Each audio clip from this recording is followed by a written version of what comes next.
Be sure to read and follow the safety guidelines to protect your computer from potential damage and ensure your personal safety.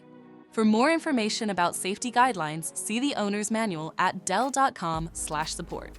Before you begin, turn off the computer and disconnect all the attached peripherals. To remove the memory module, loosen the screw and unlatch the left side cover. Slide the cover off the system to remove it.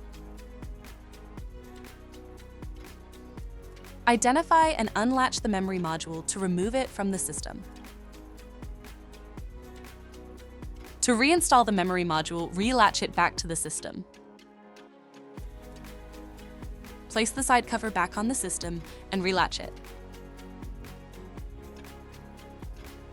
Tighten the screw to secure it.